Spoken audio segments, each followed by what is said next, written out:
Titanic. Il y a tellement de gros films aujourd'hui. Mais qu'est-ce qui rend un film bon? C'est sûr, il n'y en a aucun de pareil. Mais on a des attentes en allant les voir. Et ça, c'est ce que je pense.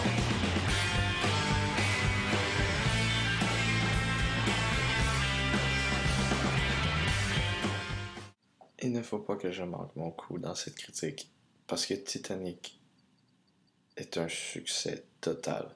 Donc, Titanic est réalisé par James Cameron, un réalisateur qui est maintenant un peu trop connu à mon goût pour avoir travaillé sur des films Avatar. Le film met en vedette Leonardo DiCaprio qui joue Jack Dawson et Kate Winslet qui joue Rose. Jewett Bukater. Quelque chose comme ça. Rose. C'est facile d'affirmer dès le départ que le film ne conviendra pas à tout le monde parce que c'est un film d'amour. Donc le film commence avec une équipe de chercheurs qui sont en train de faire des fouilles sous-marines sur l'épave du Titanic. Ce qu'ils cherchent, c'est un collier qui porte un diamant qui supposément vaut une fortune. Évidemment, ils trouvent rien. Mais ce qu'ils trouvent à la place, éventuellement, c'est un portrait d'une jeune fille qui porte le collier qu'ils cherchent. Une vieille dame vient les voir et vient leur dire quelle est la jeune fille du portrait qui portait le collier. Les chercheurs sont sceptiques, évidemment. Mais ce que je viens de dire, ce n'est pas l'essentiel du film. C'est l'introduction. Parce qu'en fait, le vrai intérêt du film, c'est quand cette vieille dame commence à raconter ce qui lui est arrivé sur le Titanic. La vieille dame qui est Rose. Donc maintenant, l'histoire principale du film, je dirais que le personnage dans lequel on essaie de nous intégrer le plus, c'est Rose. Rose est une jeune fille de, disons, la noblesse de l'époque. Elle, sa mère et son fiancé embarquent sur le Titanic pour aller en Amérique. Jack, lui, qui tombera éventuellement amoureux de Rose, est simplement... c'est un pauvre. Et il a gagné ses billets pour embarquer sur le Titanic en jouant aux cartes. C'était un coup de chance, malchance, dépendamment comment on le voit. C'est donc comme ça que les deux se retrouvent sur le Titanic. Ils vont se croiser, tomber amoureux et le film commence. Avec ce que j'ai dit, j'en ai sûrement découragé quelques-uns parce que c'est pas tout le monde qui aime les films d'amour. Mais sérieusement, je vois pas comment on pourrait pas se sentir concerné dans le film, se mettre à leur place. Et les gars, écoutez ce film avec votre blonde, votre amoureuse, copine, peu importe le nom que vous utilisez. Écoutez Titanic avec elle. Vraiment, c'est une expérience assez spéciale. Oui, l'histoire est très intéressante. Ah, ce n'est pas un film non plus où vous allez voir beaucoup d'action. Il y a beaucoup de suspense et de moments qui vont faire battre votre cœur vite.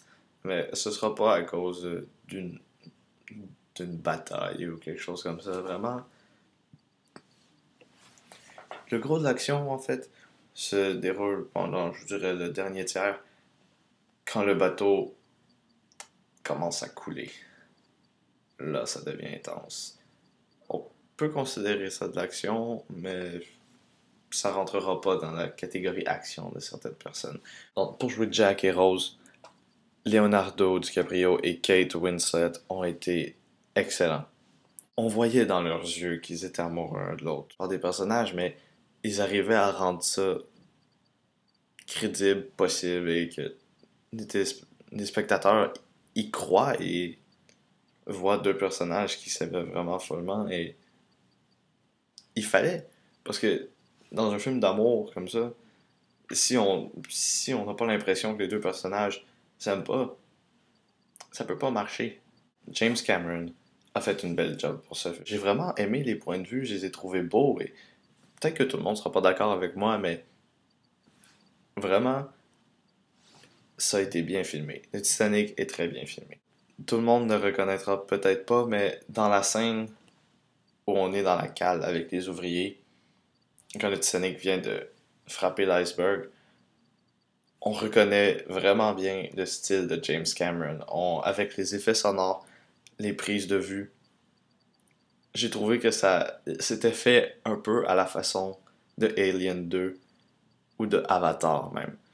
On pourrait mettre les deux scènes en parallèle, une d'action de Avatar ou Alien 2 et la scène où tout commence à, à se briser dans les cales du Titanic et on verrait que c'est fait par la même personne.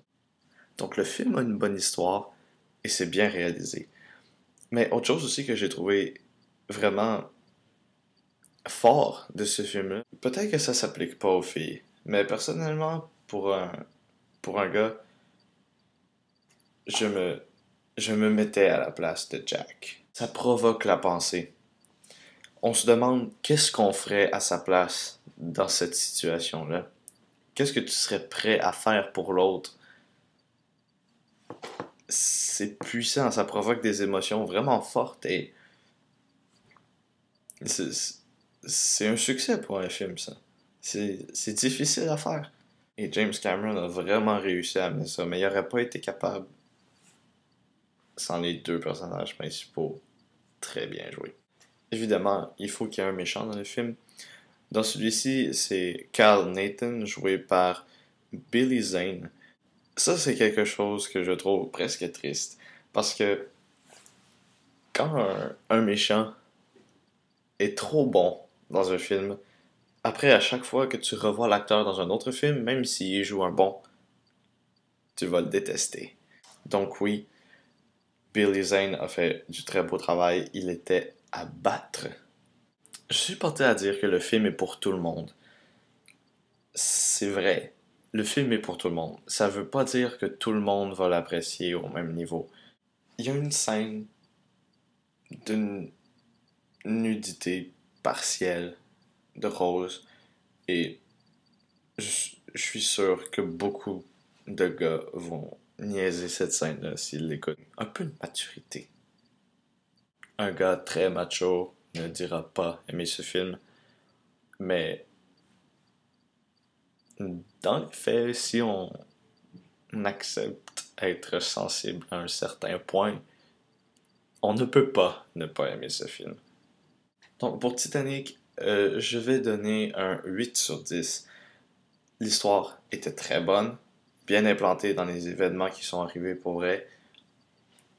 Les acteurs ont fait du très beau travail, surtout les deux principaux, ils étaient crédibles et on les aimait. C'était bien réalisé, James Cameron a fait du très beau travail.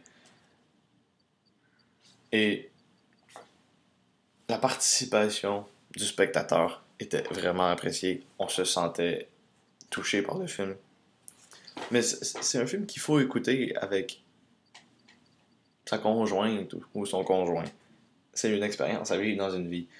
Sérieusement, si vous l'avez pas fait, faites-le tout de suite. Si vous êtes célibataire, euh, ben, c'est ça. Écoutez-le tout seul, c'est bon quand même. Et je vous jure, à la fin du film, la chanson de Céline Dion va vous prendre dans la tête et vous ne pourrez plus l'en sortir. Et voilà donc, c'était ma critique de Titanic.